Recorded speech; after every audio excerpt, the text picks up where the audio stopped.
La suite du programme, moi je vais vous faire vraiment un rapide coup d'œil sur là où on en est du nouveau bâtiment. Et c'est vrai qu'on a voulu profiter de ce temps de la fête de l'hospitalité, pardon, pour refaire un point sur le nouveau bâtiment, parce que je le dis et le redis, et je pense qu'il faudra le garder en tête jusqu'à son ouverture. Notre objectif, ça n'est pas que de couler du béton, surtout pas. On a beaucoup trop construit d'hôpitaux et où on n'a pas réfléchi à ce qu'on voulait en faire comme outil. Ça n'est qu'un outil, je regarde l'ingénieur. Et il faut que ça soit aussi un outil qu'on ait pensé pour nos patients, les familles, les professionnels. Donc moi, je suis heureux de représenter vraiment, c'est ça, je ne me trompe pas, hein, parce que comme vous avez changé de nom, qui va faire une intervention avec un certain nombre de professionnels qui ont participé à la démarche expérience patient. Et moi, je vais juste vous redire quelques mots sur là où on en est de ce projet de nouveau bâtiment. La première chose, c'est que c'est une bonne nouvelle. Nous tenons les calendriers. Donc nous tenons le calendrier, ce qui est assez rare dans le milieu hospitalier pour être noté, puisqu'on est toujours sur une ouverture fin 2022. Donc, en quelques mots, le bâtiment sera, non pas comme ça a été dit tout à l'heure par M. Garcin, qui avait peut-être pas saisi, ce bâtiment Raymond Garcin demeure, et donc on démolit le bâtiment qui est à côté, donc bâtiment de l'INSERM, et le bâtiment Pierre Janet, pour reconstruire sur cette emprise le nouveau bâtiment des neurosciences. Nouveau bâtiment des neurosciences qui aura quand même vocation à avoir des liens forts avec ce bâtiment, le bâtiment actuel, puisque vont être hébergés notamment dans ce bâtiment, dans un deuxième temps, les laboratoires, une activité de psychiatrie, de la neurologie, mémoire et langage, le SSR qui reste dans ce bâtiment du fait de la balnéo, donc des liens à terme entre le nouveau bâtiment des neurosciences et le bâtiment Raymond Garcin. Je ne sais pas qui a quelle information, donc après je serai prête à répondre aux questions. Ça a quand même été c'est un projet qui est quand même basé sur le projet médical et de soins. Donc par rapport aux activités et au périmètre actuel, nous avons la chance d'être, je pense, un des seuls établissements français à avoir une augmentation de notre nombre de lits et places, puisque partout c'est plutôt des réductions. Donc on va avoir demain 135 lits et places autour des mêmes disciplines, mais avec des augmentations dans certaines disciplines, en neuroréanimation, puisqu'il y a un développement de la neuroréanimation médicale, et puis avec le service de rééducation post-réanimation, qui est un service qui associe le MPR et la réanimation. Donc sur le périmètre, voilà en quelques mots. Alors je ne sais pas ce qui... voilà, je vais aller vite parce que je sais que... Voilà. Alors c'est un travail, et je crois que ça a été dit par le témoignage d'une de nos soignantes. C'est un travail d'équipe et on a donc construit ce programme avec vous. Claudine Mérieux est dans la salle. Je ne pourrais pas dire combien il y a eu de réunions, mais en tout cas, il y a une très forte participation des soignants, une très représentativité de tous les corps de métier. Hein. Et ça, c'était important pour nous parce que, comme je le dis régulièrement, ce bâtiment, il faut qu'il soit construit avec les professionnels et on va le voir aussi avec le point de vue des patients et c'était notre ambition. Donc aujourd'hui, on a fini enfin, parce que ça a été un gros travail, le programme fonctionnel, c'est-à-dire la demande, l'expression de nos besoins. Le programme technique, ça c'est, je regarde l'ingénieur, c'est toute la partie technique du bâtiment. Et on a eu un premier jury de concours où on a retenu 4 groupements. Avec dans chaque groupement un architecte, un constructeur et un bureau d'études. Et à partir de septembre-octobre, ils vont nous remettre leurs propositions sur la base de notre programme fonctionnel. C'est-à-dire qu'on a exprimé ce qu'on souhaitait, nous faire des propositions. Donc les 4 groupements, le 21 septembre, pour être très précise, midi, avant midi. Ils vont nous remettre chacun leurs propositions et à partir de cette période, on va rentrer en échange, ce qu'on appelle une procédure concurrentielle négociée. C'est un échange, un dialogue avec chacun des groupements, d'une part pour bien comprendre ce qu'ils nous proposent, d'autre part pour leur faire part des souhaits d'évolution qu'on souhaiterait dans leur proposition architecturale. Pourquoi je vous dis ça? Parce que je sais que ça demande beaucoup de temps. Et on en parlait, de la problématique du temps. Je sais que vous êtes pour beaucoup dans les services et c'est votre cœur de métier, mais je voudrais insister sur le fait que c'est aussi votre futur outil de travail. L'équipe projet, elle accompagne, mais elle n'a pas vocation à décider sur certains champs parce que principe d'incompétence, hein, moi je reconnais très facilement mon niveau d'incompétence sur un certain nombre de sujets. Et donc on va de nouveau vous solliciter à partir de l'automne pour regarder avec nous les offres qui nous sont faites, les analyser, voir ce qui va bien, voir ce qui ne va pas sur le parcours des patients, le parcours des professionnels, les parcours techniques, logistiques, etc. Pour nous aider à choisir le groupement. Et puis il y aura un jury, ils seront auditionnés, hein, ces groupements, il y a une commission d'audition, on va leur poser des questions, on va leur faire préciser les choses, et à la fin de tout ça, il y a un jury, donc c'est le deuxième jury, qui est composé d'architectes, d'utilisateurs et de représentants de technique et de la direction, et qui va choisir définitivement le groupement en février 2019. Donc le groupement sera retenu en février 2019 et à partir de ce moment-là,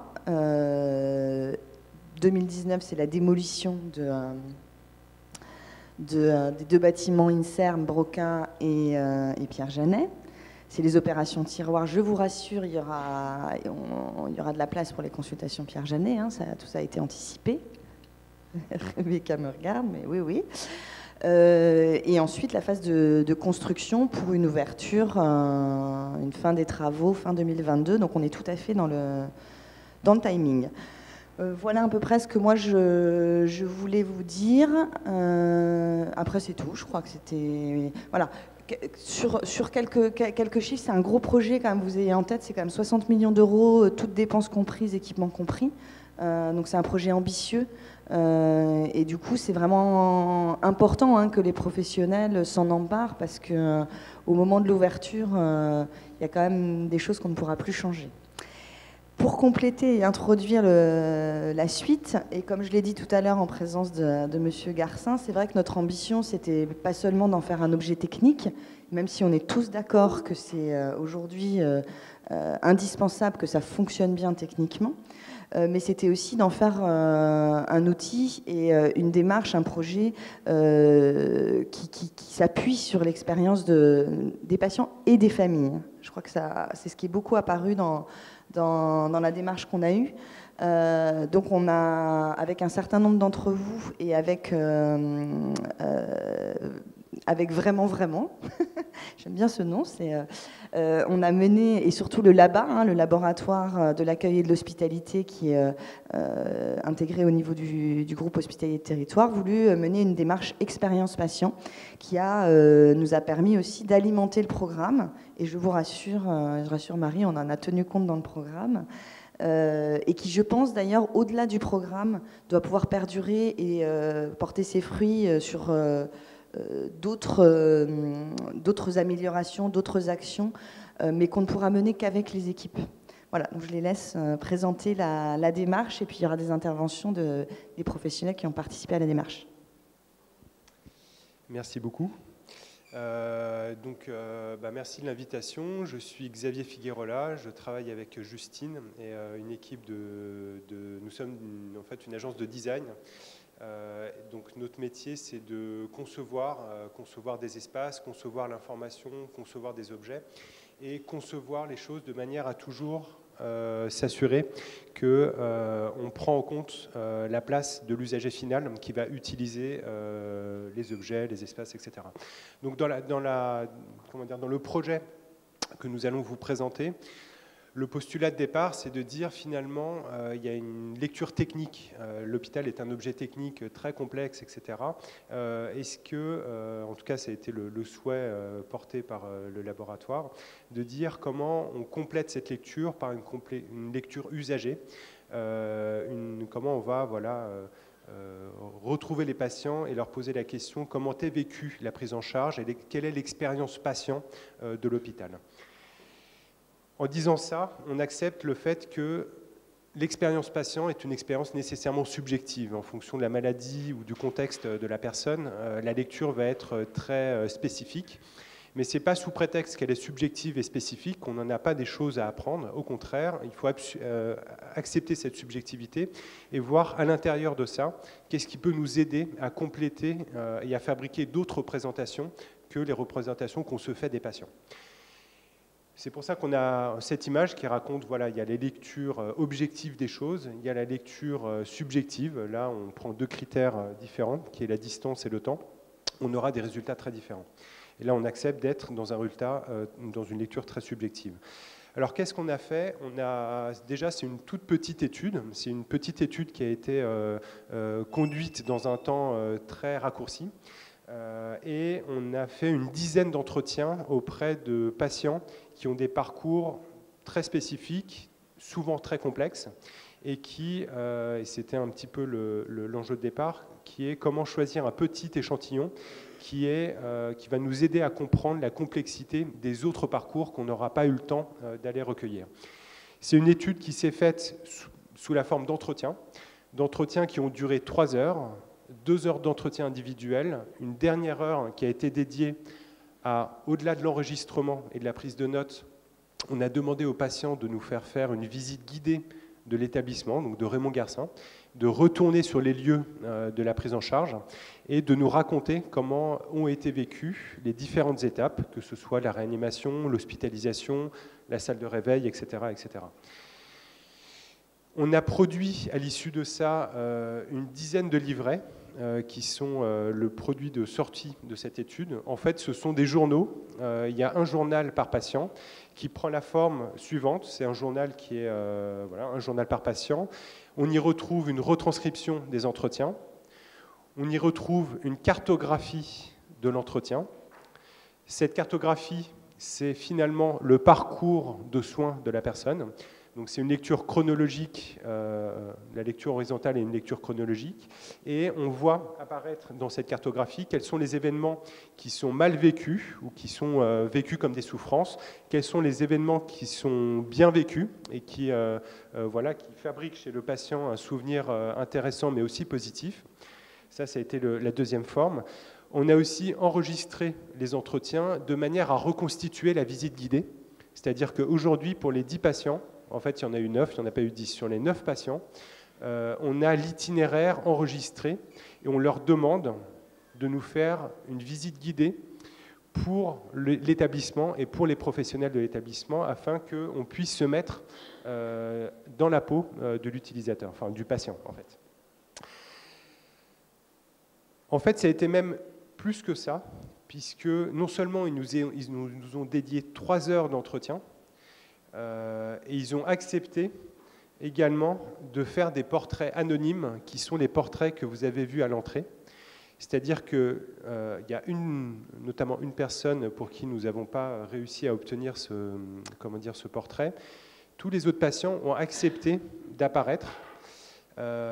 Et je pense que, alors avant d'aller dans le détail, je pense que c'est déjà un enseignement très fort. Les patients ont accepté de jouer le jeu et ont été extrêmement solidaires de la démarche. C'est-à-dire, ils ne se positionnent pas du tout comme des patients critiques qui viendraient faire valoir une revendication quelconque. Ce sont des patients qui ont dit, en fait, moi je comprends la complexité des établissements, je comprends la complexité du travail des professionnels et je veux témoigner parce que je suis extrêmement solidaire de ces professionnels. Et le témoignage, au-delà d'avoir des témoignages qui sont très positifs sur le travail des professionnels, c'est des témoignages qui racontent à quel point ils sont sensibles au travail, aux personnes et aux complexités qu'est l'hôpital. Et ils en sont extrêmement solidaires. Nous avons fait les 9 portraits, donc 8. Nous avons fait les cartographies.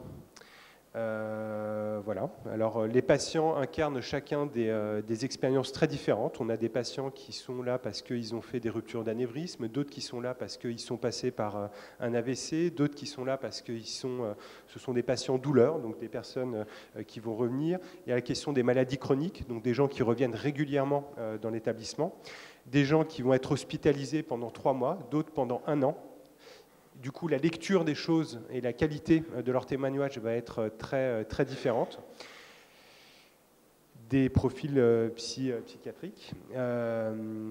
Cette question de la durée est importante, c'est-à-dire la question de la durée dit l'hôpital est un lieu, évidemment, un lieu de travail des soignants, mais c'est un espace de vie des patients. Et en tant qu'espace de vie des patients, ils vont être extrêmement sensibles à plein de choses qui sont autant la qualité spatiale que la qualité de la prise en charge, la présence des professionnels, la question des informations. Également des patients qui sont venus, alors soit de l'étranger, dans le cas qui est présent, c'est une personne qui vient des DOM-TOM. Donc c'est un parcours très différent parce que ultra organisé. Et d'autres personnes qui sont là pour, alors un patient qui est là pour des consultations. Voilà. Alors on ne va pas aller dans le détail de tous les patients. En fait, on a fait l'exercice il y a quelques mois d'aller dans le détail. On s'est rendu compte qu'il nous faut environ 1 heure pour retranscrire la densité et la richesse des enseignements qu'on tire pour chaque patient. Donc ce n'est pas maintenant qu'on le fera, mais sachez qu'il y a la documentation à disposition et surtout, et je pense que c'est ce qu'on a envie aujourd'hui avec Justine de vous transmettre, c'est peut-être pas rentrer dans tous les détails, mais vous faire valoir et vous montrer les enseignements que nous en avons tirés. Parce qu'encore une fois, nous ne sommes pas sociologues, nous ne sommes pas issus des sciences humaines, alors on est encore moins médecins. Nous sommes designers, ce qui veut dire que ce qui nous intéresse ou ce que nous avons essayé d'identifier dans la parole des patients que nous avons rencontrés, c'est tout ce qui peut faire l'objet, à un moment donné, d'un chantier de conception. Et ça, pour nous, c'est très important. On est très content de la thématique de l'hospitalité, comment prendre soin des patients, comment prendre soin des personnes, au-delà des patients, c'est des personnes, puisqu'il y a également la place des accompagnants. Comment prendre soin des personnes? En fait, prendre soin des personnes, la notion d'hospitalité, il n'y a pas une définition, c'est une définition qui est très hétéroclite. C'est une définition qui est plurielle, qui est très hétéroclite, et le fait de passer par le prisme du design, c'est dire comment on fait en sorte que cette notion d'hospitalité ne soit pas uniquement un vœu pieux, mais qu'elle s'incarne concrètement sur le terrain par des actions concrètes auprès des patients, auprès des professionnels. Voilà, alors nous avons extrait à la suite des entretiens, c'est une matière que nous avons thématisée, que nous avons traitée, nous avons analysée, une matière qui nous a permis de faire et de construire des cartographies que nous avons montrées, notamment dans les journaux. Et ensuite, c'est surtout une matière qui nous a permis de comprendre quelles sont les problématiques de conception qui peuvent vraiment ou qui gagneraient à être prises en charge dans les futurs chantiers, alors que ce soit des chantiers spatiaux. Voilà, un bâtiment, c'est un objet qui se conçoit, ou des chantiers organisationnels, hein, l'organisation, le parcours des soins, l'accueil, c'est un chantier organisationnel. La question des informations, quelle que soit la nature des chantiers, on a essayé d'identifier des chantiers clés. Et là, j'en viens à ce que nous voulions partager avec vous aujourd'hui. Beaucoup de choses reviennent autour de la question de l'information. En fait, le manque d'information des patients, mais également des accompagnants, est quelque chose d'extrêmement anxiogène. Et au-delà du manque d'information, c'est les informations hétéroclites qui sont données aux patients fabriquent de l'anxiété. C'est-à-dire entre ce que peut dire un professionnel et un autre professionnel, si les discours ne sont pas raccords, ça fabrique beaucoup de défiance et beaucoup de doutes chez les personnes. Donc au-delà de la question de l'accès à l'information, les patients ont vraiment mis le doigt sur l'idée qu'il y ait une forme de continuité dans cette information, de manière à se sentir rassuré, de manière à pouvoir avoir quelque chose de fiable et de concret tout au long du parcours d'accompagnement. Alors évidemment, ils ont fait valoir des choses autour de la question de l'accueil, comment faire en sorte que l'accueil soit simplifié, l'accueil soit rendu plus rapide, entre des accueils où j'ai rendez-vous et finalement j'attends 2 heures, 3 heures, 4 heures, évidemment, ils vont faire valoir ou mettre le doigt sur ce genre de dysfonctionnement. Mais ça, on le savait déjà. Là où ils vont commencer à être extrêmement fins et très, très forts dans les enseignements qui font, qui font émerger, ils vont dire par exemple, c'est venu notamment dans le cas d'une personne qui a été hospitalisée pendant 1 an, mais c'est quelque chose qui a été dit par tout le monde, mais je veux dire à des échelles différentes. Ils ont beaucoup questionné la place des accompagnants. Ils ont dit l'établissement, un hôpital est un établissement qui s'adresse à des patients, mais les patients ne sont pas individuels. Le patient, c'est tout de suite 5 personnes autour de cette personne. Alors, il y a des personnes plus ou moins isolées, il y en a d'autres qui font venir la mère, le conjoint, les enfants, la famille, les amis. Toute la fonction sociale de l'hôpital a été extrêmement soulignée en disant ce qui m'importe moi, au-delà de la qualité de la peinture, la qualité des espaces, c'est comment pouvez-vous vous assurer et comment vous organisez-vous de manière à ce que je me sente accompagné, pas uniquement par des professionnels, mais également par une famille. Et une famille qui ne va pas uniquement venir 1 heure de temps en temps, c'est une famille dont on a compris qu'elle peut être là en permanence. Il y a des familles qui sont là pendant 1 an. Alors elles ne vont pas être 24 heures sur 24 alitées avec le malade, mais ce sont des familles qui vont petit à petit rentrer dans une forme de quotidien avec la personne.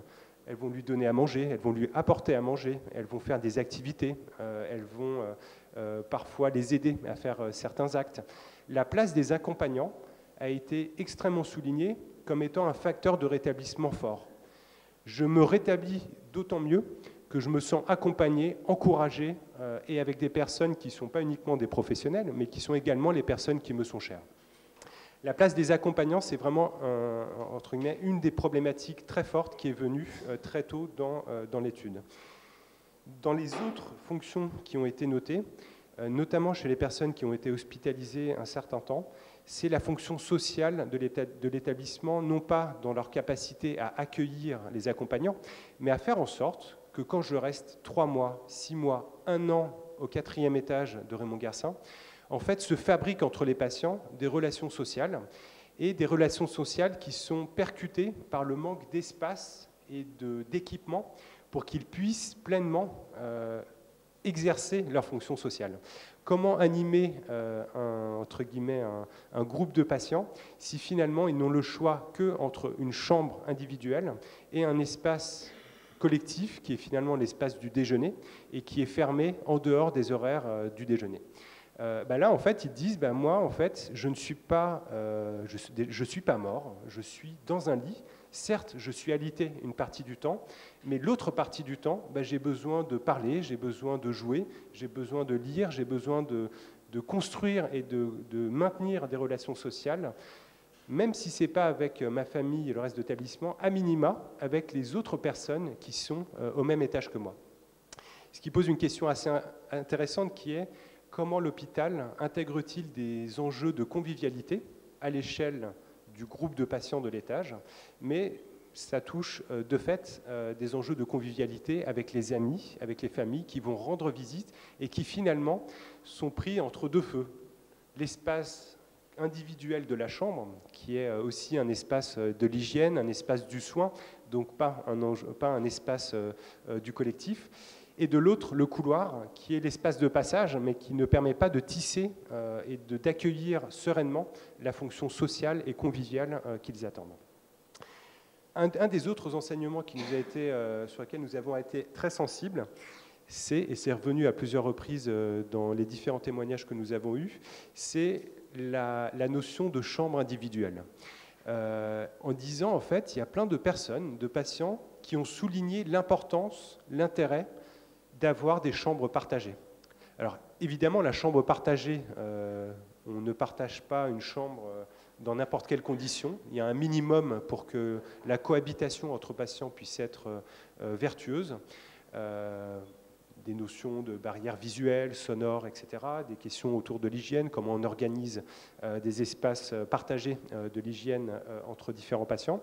Mais ils ont dit, en fait, me retrouver seul dans une chambre, c'est-à-dire la lecture quasi hôtelière de la chambre, est une lecture faussée et qui ne souligne pas tout l'intérêt qu'il peut y avoir à se sentir accompagné avec d'autres personnes qui ne sont pas dans n'importe quelle condition. Il ne s'agit pas de faire cohabiter les gens pour les faire cohabiter, encore faut-il organiser cette cohabitation, mais ils disent me sortir du bloc opératoire et me retrouver seul dans une chambre, c'est très anxiogène et c'est entre guillemets une lecture appauvrie de ce que peut être le séjour dans l'hôpital.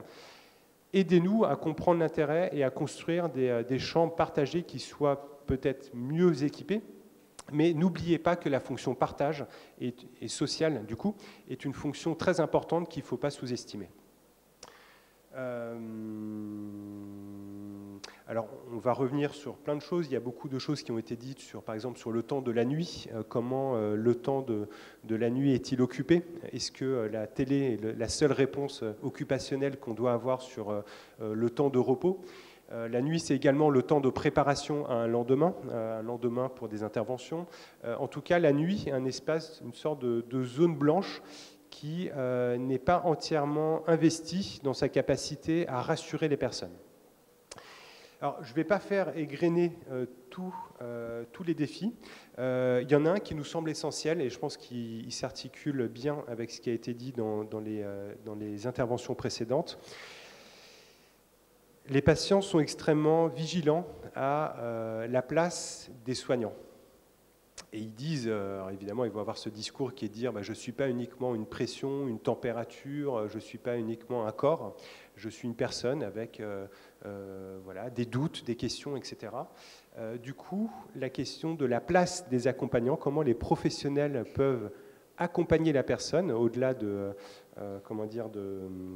bien faire des actes médicaux, mais comment être solidaire et accompagner tout au long la personne tout au long de son parcours de soins. Les personnes sont extrêmement vigilantes là-dessus parce qu'elles le disent. En fait, elles ont besoin de réassurance et ce besoin de réassurance peut être manifesté par plein de choses, la qualité des espaces, la qualité du son, etc. Mais vraiment, le lien social qui se fabrique avec le soignant est juste fondamental alors ça paraît banal après les interventions précédentes de redire ça, mais c'est fondamental dans ce parcours de soins parce que c'est ça qui va permettre à la personne de se réarrimer à quelque chose de stable dans un parcours qui est voilà, avec plein d'inconnus. Ils ont voilà, un parcours AVC, à moins de l'avoir fait déjà une fois, on ne sait pas en quoi il consiste. Donc, il faut replacer le soignant comme étant vraiment un acteur très fort, alors quel qu'il soit. Il faut bien de le souligner, ce n'est pas uniquement le médecin, ce n'est pas le chirurgien, c'est tous les soignants. Dans tout, vous avez parlé tout à l'heure de chaînes dans l'hôpital, que ce soit du brancardier à l'infirmier, à l'aide-soignant, etc. Il souligne l'importance, tout le monde a une partition à jouer, et cette partition, ils en sont très, très reconnaissants, parce que c'est ça qui leur permet d'être maintenus dans un parcours qui est voilà, rempli d'inconnus et d'obstacles. Et puis enfin, un dernier, mais ça c'est vraiment à titre d'ouverture, ils font beaucoup le lien entre ce qu'est un séjour à l'hôpital et un retour à domicile. Et ils soulignent le fait que s'opère une forme de fracture qui est aussi anxiogène que contre-productif, parce que du coup, derrière, ils vont poser beaucoup de questions et ils vont beaucoup solliciter les soignants. Et ils soulignent l'intérêt de mieux penser cette transition voilà, d'un environnement à un autre. Alors, ça mériterait que nous ayons un peu plus de temps pour aller et parcourir l'ensemble des parcours.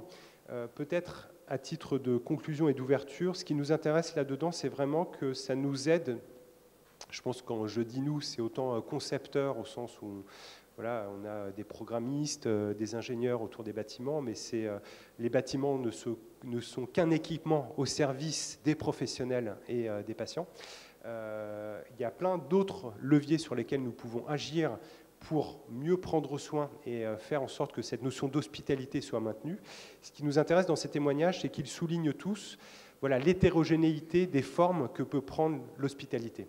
Et l'hospitalité, ça ne va pas se résoudre uniquement avec une belle chambre, ce sera une attention portée autant aux enjeux d'information, autant sur la coordination des professionnels, sur l'organisation des parcours, sur la qualité des espaces, évidemment. Mais c'est tous ces éléments-là qui font, à un moment donné, qui permettent à cette notion d'hospitalité de s'incarner de manière très opérationnelle pour les personnes.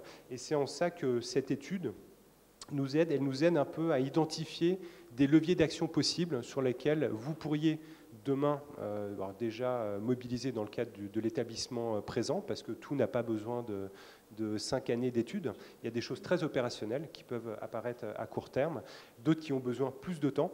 Et en tout cas, ça nous donne un éventail de leviers d'action importants sur lesquels l'établissement pourra agir en vue justement d'incarner cette hospitalité dans le quotidien des personnes. Voilà.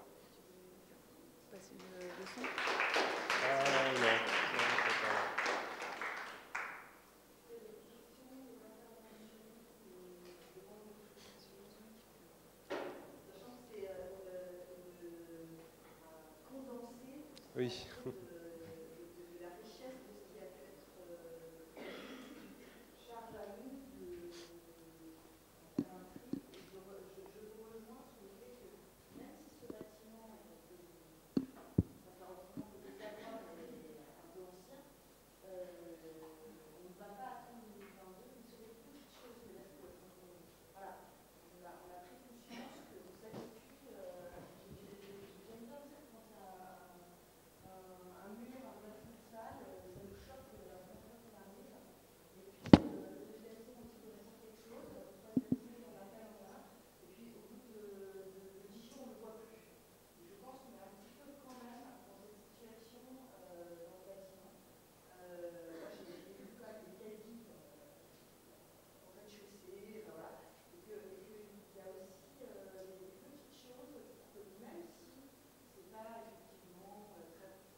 Patients dans les différents lieux de soins.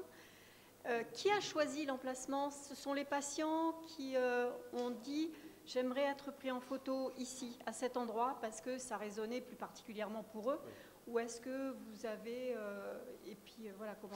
Alors, pour les photos, tu réponds peut-être sur le... Pour les photos, en fait, c'est un mixte. C'est-à-dire que lors de leur discours et de leur compte... De leur expérience, souvent il y avait des points très précis spatialement qui revenaient régulièrement. Donc naturellement, on s'est orienté vers ces lieux pour prendre les photos. Et pour certains cas, je ne vais pas vous cacher que pour des raisons techniques, parce qu'il y a trop de monde, etc., on va se déporter. Mais à chaque fois, c'est jamais déconnecté du discours. C'est toujours, si ça n'a pas été le premier choix, ça a été le deuxième. Mais dans tous les cas, ça incarne visuellement leur discours, en fait.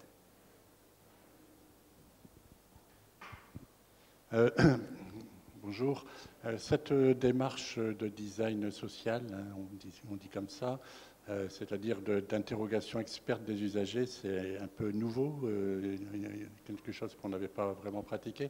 Moi, ce que j'aimerais savoir, je m'adresse à Céline, Est-ce que, donc c'était très convaincant, hein, tout ce que vous avez dit, c'était très convaincant, mais alors en pratique, est-ce que ça aura modifié le programme qu'on a envoyé aux entrepreneurs? Alors, je l'ai dit tout à l'heure, oui, c'est-à-dire qu'il y a une question d'organisation et de pratique.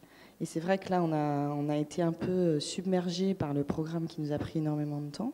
Donc ça, c'est des questions qu'on va se reposer avec vous, avec les professionnels, d'une part.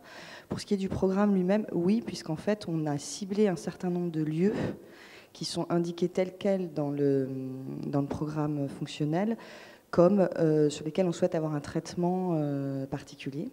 Donc ce sont les lieux d'attente, avec l'idée que le mieux serait de ne pas attendre. Et déjà, le fait de l'appeler lieu d'attente, salle d'attente, nous pose question. Donc aussi, symboliquement, comment on va nommer ces lieux. Les lieux pour les familles, le hall d'accueil, sur lequel on a indiqué qu'on souhaitait un traitement particulier. Et moi, très concrètement, pour ceux qui ne le savaient pas, il y avait Hôpital Expo, qui s'appelle plus comme ça maintenant, Paris Healthcare, ces derniers jours. Donc j'y suis allée avec cet œil-là pour voir ce qui pouvait être proposé. Et c'est quelque chose qui est apparu, des lieux qu'on ne soupçonne pas, qui sont importants, les ascenseurs, les plafonds. Autant de lieux que nous, quand on est valide, on ne regarde pas, mais qui sont finalement ce que voit le plus le patient qui est sur son brancard. Donc tout ça, c'est des choses, et on pourra venir vers toi, parce que c'est la logistique qui me parle, et les achats. Donc, et ce n'est pas forcément des dispositifs très, très, très onéreux, loin de là.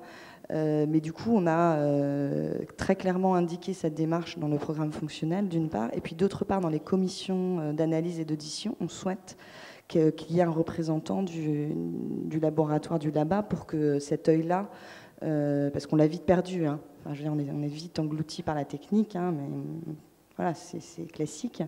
Il participe pour qu'on ait ce regard sur ces points-là qui, quand on est en train de gérer le bloc, le truc, le bidule, c'est déjà compliqué. Et qu'on en oublie ces points-là qui nous apparaissent comme secondaires. Donc voilà, c'est le but. C'est le but à la fois dans le programme, mais aussi aujourd'hui. Et la répartition de chambres individuelles, chambres à deux lits, elle a été modifiée par rapport à nos présupposés? Alors les présupposés dans les premières réunions sur la partie hospitalisation, dire des professionnels, il faut 100% de chambres individuelles. Vous ne vous rendez pas compte, Madame Wasmer, il faut 100% de chambres individuelles. Et effectivement, moi, ça m'a interpellée, parce que c'est apparu plusieurs fois, comme c'est pour certains, c'est effectivement une préservation de la confidentialité, et on l'entend bien. On a tous eu au moins une fois, soit aller voir un proche, soit soi-même être hospitalisé. Mais pour d'autres, comme ça l'a été dit, c'est plutôt une source d'angoisse. Donc ça a été revu de mémoire, et on a dû mettre... voilà, en fait, par service, à chaque fois, il y a une chambre dédoublable qui permettra, si c'est souhaité, de pouvoir être deux, et que les équipes voient en fonction de ce qui est... Voilà. Donc, 2 chambres dédoublables par service, voilà. Alors, ils ne sont pas d'accord entre une ou deux, parce qu'on en a tellement pas, c'est tellement compliqué ce programme que voilà. Mais oui, ça, par exemple, ce point-là, alors qu'on était parti sur 100% de chambres individuelles, et ça avait l'air d'être enfin c'était la Bible, hein, les professionnels nous disaient, voilà. Eh bien, on a revu les choses pour qu'on ait la possibilité dans chacun des services d'avoir des chambres à 2. Est-ce qu'il y a d'autres questions, suggestions? Vous avez parlé du désir très profond des patients de parler de la place des aidants, des familles, des amis, mais qui les aident au quotidien et qui sont présents très très souvent. Mais comment va ensuite, j'imagine qu'actuellement dans les services de soins, les aidants sont déjà là, qu'ils ont une place et qu'il y a une interconnexion avec les soignants, mais s'il y a une place plus importante pour les aidants, est-ce que dans les équipes de soins, quelle va être la place et la communication entre ces aidants qui auront une présence peut-être plus importante, avec une place plus importante, et les équipes soignantes, comment va se faire la communication, comment va se partager il y a une part de soins que les aidants vont, enfin c'est pas du soin, mais c'est aussi de l'accompagnement. Comment ça va être accepté aussi par les équipes de soins qui vont peut-être se sentir dessaisies entre guillemets, ou qui vont avoir une place peut-être un peu différente?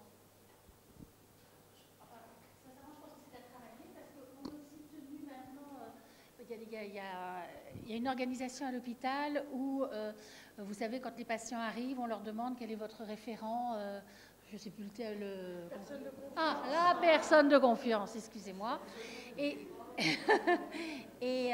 je pense que tout ça est à retravailler parce que aujourd'hui, en théorie, eh bien, tous les renseignements médicaux, voilà, il y a une personne qui est référente et c'est à elle qu'on doit parler, et on est tenu maintenant, vous voyez, dans les chambres, il n'y a plus les pancartes, il n'y a plus toutes ces informations. Donc c'est vrai que du coup, c'est peut-être bien pour la confidentialité, mais d'un autre côté, ça a coupé tous les aidants, toute la famille de cette prise en charge du patient.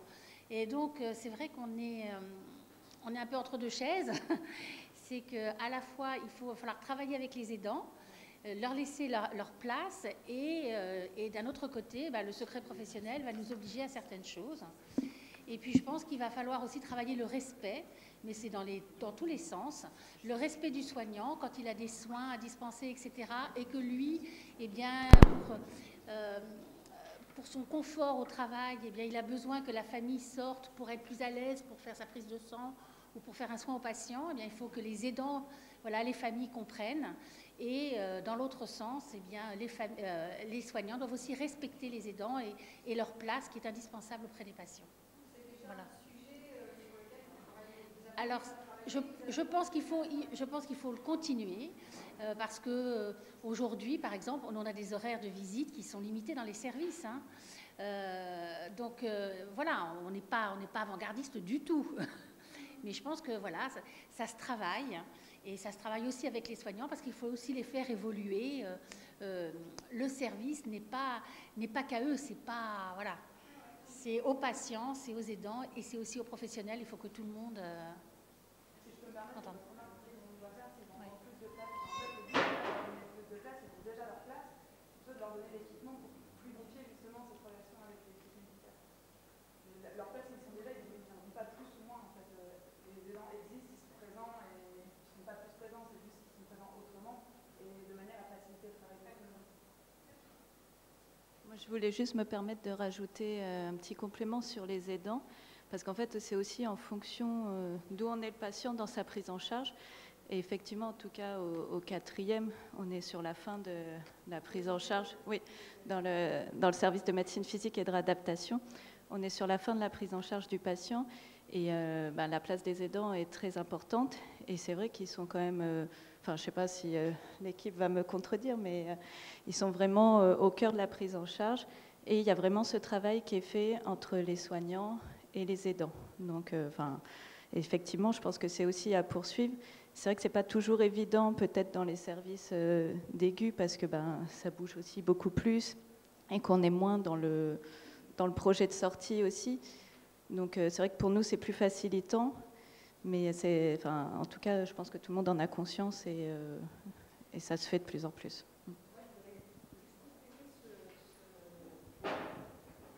Ce sujet-là, parce que j'ai eu la chance récemment d'aller voir comment fonctionnait le système québécois. Alors, il y a des choses qui sont beaucoup moins bien que chez nous. Hein. Voilà, ça fait du bien aussi de se dire qu'on n'est pas si mauvais que ça. Mais il y a des choses toujours à apprendre, des expériences sur lesquelles on peut s'appuyer. Ce qui m'a extrêmement impressionnée, c'est qu'ils ont un nombre de bénévoles et d'aidants, et que ça fait partie quand ils vous... Mais c'est pas un petit peu, alors j'ai plus les chiffres en tête, mais c'est énorme, et qui font partie quand ils présentent leurs effectifs. Il y a les effectifs soignants, médicaux, administratifs, et les bénévoles. Et les bénévoles sont vraiment complètement intégrés. Alors je pense aussi qu'ils sont formés, parce que je rejoins beaucoup cette idée de respect mutuel. C'est qu'à la fois, il faut aussi avoir notion que les soignants peuvent être confrontés à des aidants ou des familles complexes, parce que la société apporte à l'hôpital, voilà. Donc ça, c'est le premier point. Donc là-dessus, c'est vrai que je pense que c'est pas que Sainte-Anne.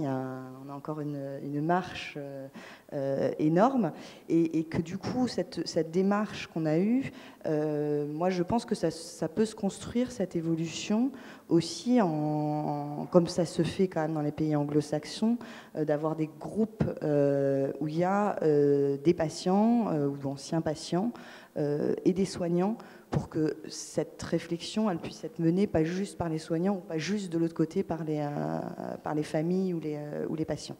Voilà. Donc ça nous laisse encore de beaux jours pour voir évoluer. Mais moi, à titre personnel, j'ai été impressionnée de leur intégration du bénévole. Alors eux, ils appellent ça des bénévoles dans leur système de soins de manière générale, quoi. Et le deuxième point qui, moi, j'ai beaucoup retenu, sur lequel vous avez peut-être un peu moins insisté de ces témoignages, c'est notre difficulté à ce que l'hôpital soit vécu comme un moment de la prise en charge. Or, pour un patient, il y a l'avant, il y a l'après.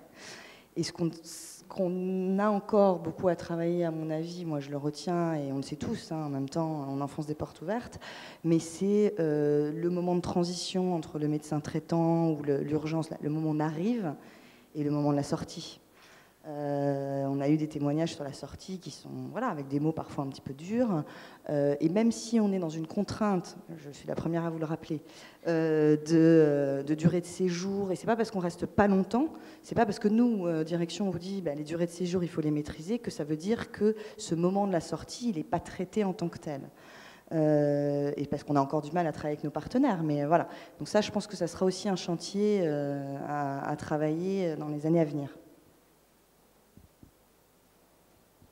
Moi, je voulais revenir parce que j'ai eu la chance d'avoir une présentation avec le retour de, pas tous les patients, de 2 patients. À l'époque, quand vous avez fait le retour, les journaux n'étaient pas encore finalisés. Et mon souhait, c'était que les transcriptions du vécu des patients soient le plus fidèles possible à ce qui a été dit, sans changement, sans modération, sans modulation, par rapport à des propos qui pourraient être vécus comme agressifs ou beaucoup trop critiques par rapport aux professionnels de santé. Moi, je pense que finalement, il faut prendre tous ces retours comme une expérience, comme un vécu, pas forcément comme une réalité des faits. Et c'est comme ça que ça va pouvoir nous faire avancer sur ce qu'on propose aux patients.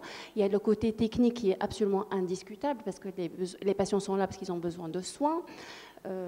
Il y a le côté hospitalité qui a longtemps été figé sur les espaces, les murs, l'architecture, les repas.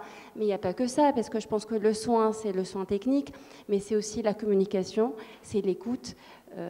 Alors c'est peut-être ma déformation professionnelle, étant un médecin de rééducation avec une prise en charge très particulière, je ne suis pas dans l'aigu, j'ai la chance d'avoir une temporalité des soins que j'apporte aux patients qui est complètement différente par rapport à ce qui se passe dans un contexte d'urgence, mais je pense que considérer le dit patient, avec toute la connotation de passivité que ça porte, le mot patient déjà, comme un usager, parce que c'est vraiment un partenariat de soins.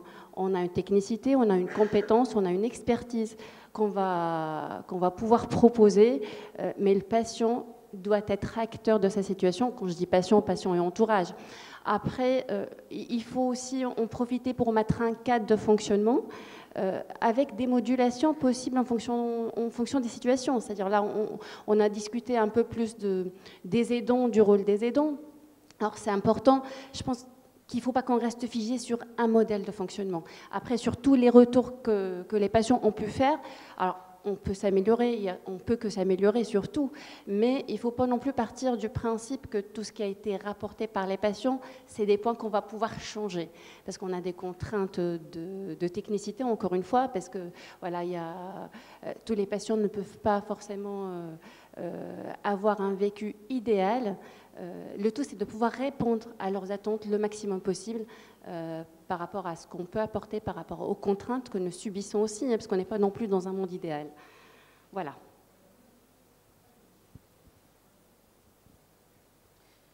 je voulais juste vous exprimer en fait le ressenti que j'ai eu en fait ce travail. La première fois, c'était par curiosité. J'ai trouvé ça.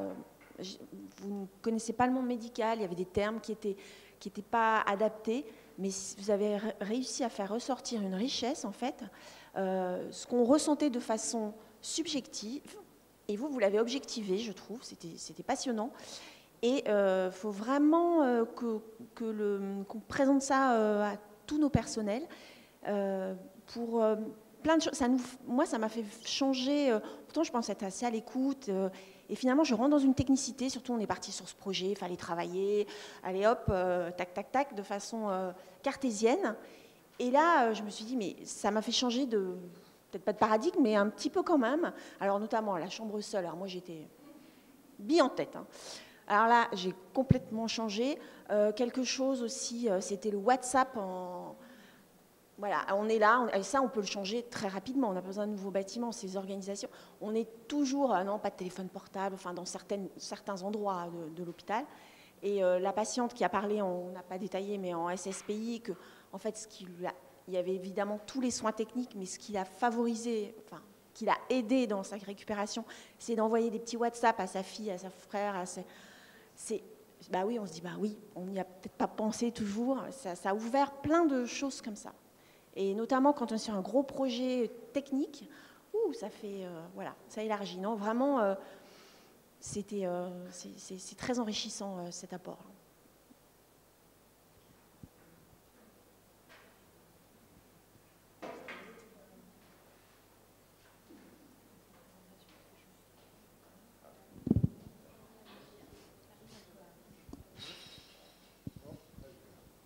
Je vais juste dire un petit mot, puis après, je passerai à ma collègue Marie Coirier. D'abord, au nom de la maîtrise d'œuvre, je voulais vous dire combien, enfin ça vient d'être dit, donc je renchéris pour dire combien on est heureux et satisfait de ce travail. Heureux aussi qu'il y ait un investissement vraiment collectif de chacun qui a permis qu'il y ait une traduction dans le programme. Et je pense que ça paraît pas grand-chose, mais je pense qu'en réalité, c'est assez innovant. Enfin, que c'est pas tous les, enfin c'est rare même, je pense, les programmes aussi complexes, aussi techniques, aussi lourds, à qui on donne et qu'on puisse donner la chance d'intégrer ces témoignages et ces expériences patients. Je voulais aussi dire un mot sur la qualité des documents de rendu qui font aussi la valeur de votre compétence de designer, et que cette qualité de rendu, elle a vraiment vocation à partager peut-être plus facilement ses retours. Je vous rejoins aussi tout à fait sur le fait qu'il faut absolument qu'on prenne le temps d'aller dans chaque équipe et dans chaque service pour partager ces documents et pouvoir avoir un vrai débat avec tous les professionnels sur ces témoignages qui sont quand même très interpellants, qui sont complexes, qui nécessitent et mérite qu'il y ait une médiation voilà, avec les professionnels pour que justement ils puissent réellement métaboliser et en faire quelque chose dans leur pratique, dans leur représentation, et qu'il n'y ait pas des mécanismes de défense, parce qu'effectivement il y a des choses qui peuvent être vécues sur un mode c'est pas vrai ou un peu agressif, et que ces mécanismes de défense ne viennent pas faire échouer finalement l'ensemble de la démarche qui est de pouvoir entendre, écouter l'expérience des patients. Donc ça, je pense que c'est vraiment quelque chose qu'il ne faut pas qu'on rate, c'est de pouvoir aller parler de ces résultats avec votre magnifique rendu, avec l'ensemble des équipes. Et peut-être dire un mot, sans vouloir dévoiler des choses qui ne sont pas encore complètement certaines, sur le fait qu'on a donc déposé tous ensemble un dossier à la Fondation de France pour pouvoir vous garder un peu plus longtemps et que vous puissiez apporter une suite plus concrète, plus opérationnelle à cette première étude, en travaillant avec les patients et les professionnels à trouver les formes et les projets qui pourraient traduire au mieux les défis les plus importants qui sont relevés de ces témoignages. Donc on espère pouvoir avoir vraiment le retour. Voilà.